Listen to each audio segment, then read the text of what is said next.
Good morning students, welcome in the class 10th। जैसे कि आप सब लोगों को ये जानकारी है कि आप अभी तक हमारा पार्ट 2 हमने शुरुआती में शुरू किया था, तत्वों का आवर्ती वर्गीकरण। इसके प्रश्नोत्तर मैंने आप लोग को भेजे हुए हैं, वो आप लोगों ने लिख लिए होंगे। प्रश्न 3 चैप्टर 3 हमने देखा, उसके बाद रासायनिक अभिक्रिया और समीकरण, है ना। इसके पार्ट के इस पार्ट के प्रश्नोत्तर भी मैंने आप लोग को भेजे हुए हैं और मुझे खुशी है बेटा, ज़्यादातर बच्चों ने इसको लिखकर मुझे व्हाट्सएप पे पर्सनली सेंड किया हुआ है। आज हम लोग हमारा पहला चैप्टर यानी कि गुरुत्वाकर्षण शुरू करने जा रहे हैं। इसके बाद हम लोग को और भी बाकी के पार्ट देखने हैं, परंतु आज हम लोग गुरुत्वाकर्षण शुरू करेंगे। जैसे आपके सामने यहाँ पे ये पार्ट जो है वो गुरुत्वाकर्षण मैंने ओपन किया हुआ है। गुरुत्वाकर्षण ये जो है, ये जो नाम है आप लोगों ने बहुत बार सुना हुआ है। कक्षा 8वीं से लेकर 9वीं में और 9वीं से लेकर अभी आज इस साल 10वीं में भी हम लोग गुरुत्वाकर्षण देखने जा रहे हैं।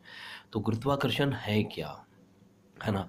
अगर गुरुत्वाकर्षण का जब भी नाम आता है तो सबसे पहले जिन वैज्ञानिक का नाम हमारे सामने निर्मित होता है, उत्पन्न होता है, अपने आप दिमाग में आता है, वो है वैज्ञानिक बेटा हमारे न्यूटन्स लॉज ऑफ मोशन, मतलब न्यूटन के गति के नियम। पिछले साल कक्षा 9वीं में आप लोग देख चुके हैं। आज हम लोग न्यूटन का ग्रेविटेशन फोर्स देखने जा रहे हैं। मतलब किसी पिंड पर बल लगाने से कौन सा परिणाम होता है आपको पता है कि किसी भी पिंड पर अगर बल लगाया जाए तो वो एक जगह से दूसरी जगह लेकर जाया जा सकता है उसको, या फिर मूव करने के लिए उसका उपयोग होता है। दूसरा प्रश्न बेटा, आपको बल के कौन कौन से प्रकार के आते हैं? तो बहुत इंपॉर्टेंट, अगर सबसे इम्पोर्टेंट कोई बल अगर देखना चाहे तो वो होता है बेटा इलेक्ट्रिक फोर्स, मतलब इलेक्ट्रिक बल।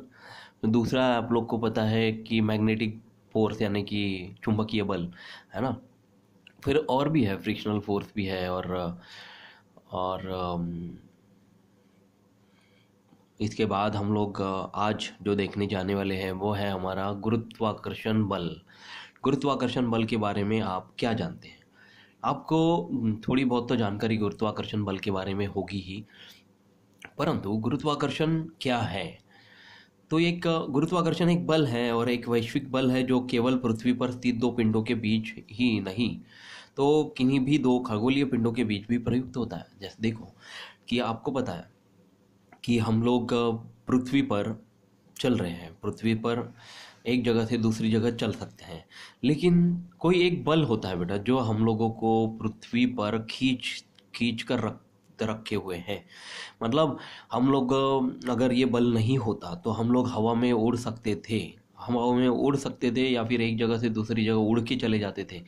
लेकिन एक बल है जिसका नाम है गुरुत्वीय बल, जो हमको पृथ्वी अपनी ओर आकर्षित करती है उस बल से, इसलिए हम लोग ज़मीन पर आसानी से चल सकते हैं।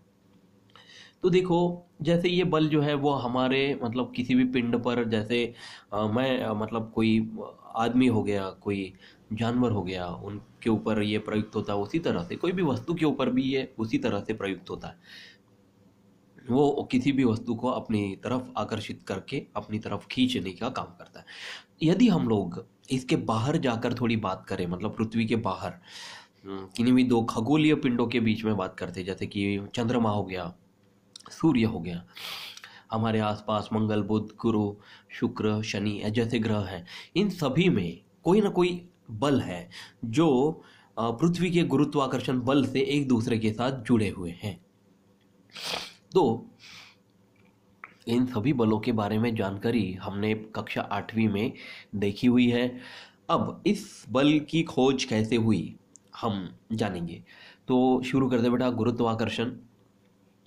तो आपको एक कथा प्रचलित है, पता होगा आप लोगों को कि इस आकृति में एक न्यूटन यहाँ पे सेब के पेड़ के नीचे बैठा हुआ है। तो एक सेब जो है वो नीचे गिरता है उसके सर के ऊपर से, और नीचे गिरता हुआ सेब देखकर न्यूटन को लगता है कि ये जो सेब है वो नीचे ही क्यों गिरा।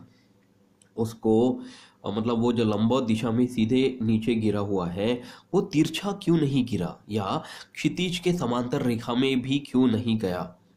इसके बारे में बहुत सारा विचार मंथन करने पर न्यूटन ने एक निष्कर्ष निकाला कि पृथ्वी जो है वो सेब को अपनी ओर आकर्षित करती होगी। देखा जाए तो उस काल में जब इस सिद्धांत का न्यूटन ने सबसे पहले दुनिया को इस सिद्धांत के बारे में बताया, तो दुनिया उनके ऊपर हंसने लगी कि ऐसा कैसे हो सकता है, कोई भी चीज़ जो है वो तो नीचे गिरेंगी ही, है ना।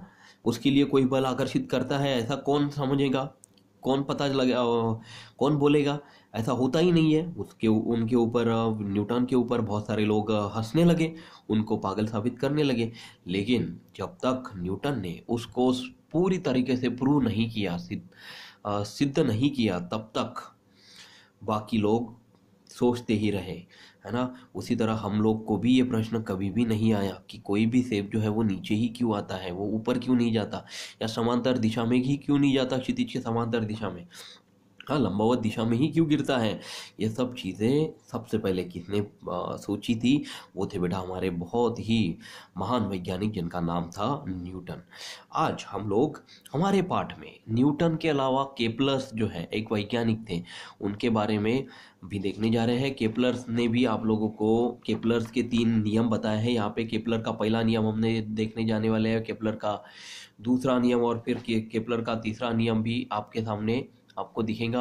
ये सब नियम हम लोग देखने जा रहे हैं। इसके अलावा गैलीलियो जो है, उन्होंने सबसे पहले ग्रहों के स्थिति के बारे में जानकारी हम लोग को बताई थी, है ना। पृथ्वी से चंद्र किस तरह से दिखता है, ये सबसे पहले यदि किसी वैज्ञानिक ने देखा था तो वो थे बेटा गैलीलियो, है ना। तो गैलीलियो हो गए, न्यूटन हो गए, केपलर्स हो गए, इनके सिद्धांत, इनकी ढेर सारी रिसर्च की जानकारी आज हम लोग ग्रेविटेशन यानी कि गुरुत्वाकर्षण ये पाठ में देखने जाने वाले हैं। ठीक है, तो ये जो भाग है मैंने अभी आप लोग को समझा दिया है, ये आप लोग पढ़ लेना। तो आकृति 1.1 में पृथ्वी पर सेब का एक वृक्ष दिखाया गया है। सेब पर लगने वाला बल पृथ्वी के केंद्र की दिशा में होता है। हाँ, मतलब ये देखिए यहाँ पे केंद्र भी बनाकर बताया गया आप लोग को, उसी दिशा में सेब गिर रहा है। उसी तरह से चंद्र भी इस ग्रेविटेशनल फोर्स से ही जुड़ा हुआ है। चंद्र भी पृथ्वी के चारों ओर परिक्रमण करता है बेटा, और खुद के चारों ओर भी घूमता है, उसका हम लोग परिभ्रमण कहते हैं। हाँ, और जो बल चंद्रमा और पृथ्वी को जोड़े हैं, उस बल को हम लोग गुरुत्वीय बल कहते हैं। तो आकृति में चंद्रमा और पृथ्वी के बीच का गुरुत्वाकर्षण बल भी दिखाया गया है।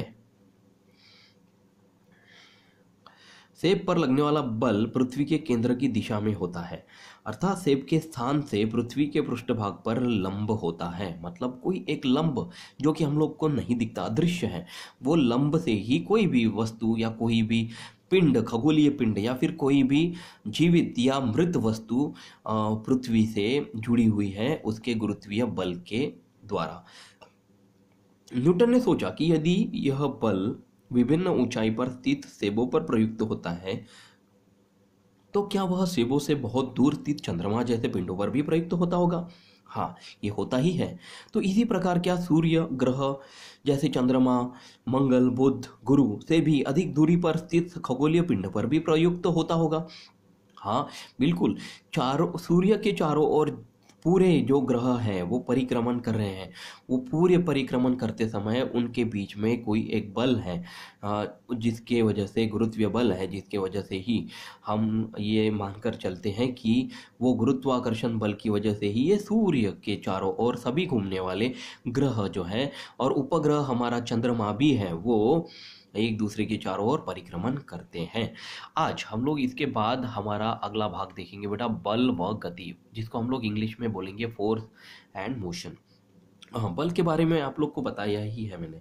तो बल किसी पिंड के वेग के परिमाण या गति की दिशा परिवर्तित करने के लिए उस पर बल प्रयुक्त करना आवश्यक होता है। ये हम लोग देख चुके हैं, है ना। पिछले साल में न्यूटन के गति संबंधी नियम जो थे, तीनों नियम हमने देखे हुए हैं। तो उनमें हम लोगों ने देखा हुआ है कि किसी भी पिंड पर या उसके वेग पर जब हम लोग परिमाण करें, है ना, गति की दिशा परिवर्तित करने की कोशिश करें, तो उसके लिए हम लोग बल प्रयुक्त करना होगा, है ना।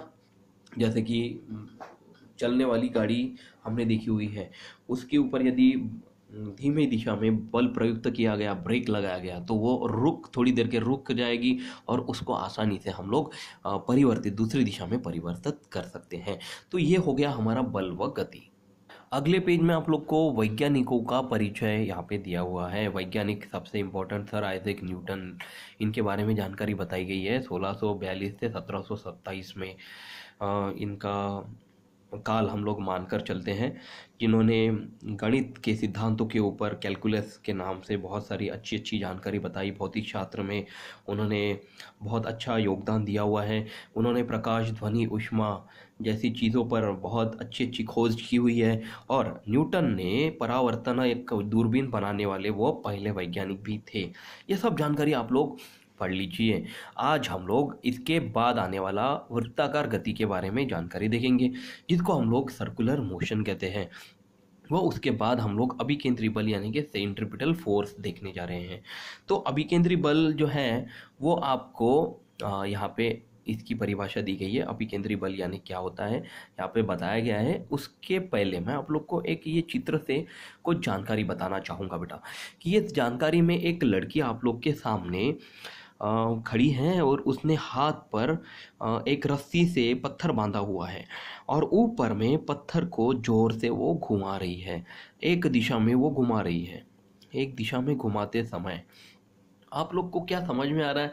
क्या वो पत्थर जो है वो कोई बल प्रयुक्त कर रहा है उसके केंद्र की ओर, तभी जाके वो घूम रहा है, या जो केंद्र है उसका बल वो पत्थर के ऊपर प्रयुक्त हो रहा है तब जाके वो घूम रहा है? जो भी बात हो, घूमना बहुत इम्पोर्टेंट चीज़ है और वो पत्थर को उस केंद्र से जुड़े हुए रहना ये उससे भी ज़्यादा इम्पोर्टेंट बात है। तो जब कोई पत्थर या कोई भी गति वाली कोई भी वस्तु किसी बल से एक वृत्ताकार गति से घूमना चालू होती है और वो तब तक नहीं छूटती जब तक वो बल छूट ना जाए। जैसे हमने ये जो हाथ से अपना बल छोड़ दिया, वैसे ही वो जो पत्थर है वो एक गति में घूमना शुरू हो जाएगा। वो जो जिस दिशा में घूमेगा बेटा वो उसके 90 डिग्री अंश से ही घूमेगा। मतलब जैसे ही हमने यहाँ पे आकर इसको छोड़ दिया, मान लो यहाँ से छोड़ दिया मैंने वो पत्थर को, तो वो उसके लंब बनाकर उसको घूमता हुआ हम लोग को दिखेगा। उसी तरह से लंब बना के जैसे यहाँ पे मैंने छोड़ दिया उत्तर दिशा में, तो वो उसी समान दिशा में घूमता हुआ हम लोग को दिखेगा। तो उसकी जो गति है तब तक बंधी हुई है जब तक दोनों एक दूसरे के ऊपर बल प्रयुक्त नहीं कर रहे हैं। जैसे ही बल छूट गया, बल निकल गया, वैसे ही वो आज़ाद हो जाती है और एक दिशा में जाकर रुक जाती है। तो इस तरह के बल को हम लोग अभिकेंद्री बल कहेंगे। क्या कहेंगे? अभिकेंद्री बल। तो देखिए बेटा यहाँ पे क्या बोला गया है कि रस्सी के सिरे पर एक पत्थर बांधिए, रस्सी का दूसरा सिरा हाथ में पकड़कर नीचे दी गई आकृति में दिखाए अनुसार इस प्रकार घुमाइए कि पत्थर एक वृत्त पर घूमे। उस पत्थर पर क्या आप कुछ बल प्रयुक्त कर रहे हैं? हाँ, तो उसकी दिशा कौन सी है? उसकी दिशा मूविंग है, मतलब घूमती हुई दिशा है। या बल प्रयुक्त न होने के लिए आप क्या करेंगे? या बल प्रयुक्त न होने के लिए हम लोग तो उसको धीमा करके देखेंगे। और ऐसा करने पर पत्थर पर क्या प्रभाव पड़ेगा? पत्थर की गति कम हो जाएगी। जब तक हमने रस्सी को पकड़ कर रखा है तब तक हम उस पत्थर को अपनी ओर अर्थात वृत्त के केंद्र की ओर खींचते हैं। मतलब उस पत्थर को हम लोग अपनी ओर खींच रहे हैं। ये जो अपने हाथ से उस पत्थर को खींच के रखने वाला जो बल है वही है ग्रेविटेशनल फोर्स, ये मानकर चलिए बेटा। तो इसका अर्थ यह है कि पत्थर पर कक्षा की केंद्र की दिशा में बल प्रयुक्त कर रहे हैं। हाँ बिल्कुल, हम लोग कोई एक बल प्रयुक्त कर रहे हैं। हमने रस्सी छोड़ दी तो पत्थर पर हमारे द्वारा लगाया बल समाप्त हो जाएगा। हाँ, बल तो समाप्त होगा।